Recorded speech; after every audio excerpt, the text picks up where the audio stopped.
వలె మెరిసేటి రంగు నీది, నీ అందానికెదురేది, నువ్వు తాకే చోట ఈ పెక్కులే, ఇక ఒళ్ళు మొత్తం చెయ్యవలెను పుణ్యమునే.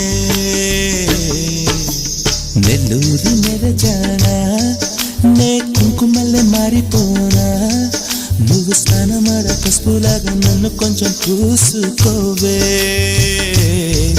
నీ అందలకు మువ్వలాగా నన్ను కొంచెం మార్చుకోవే.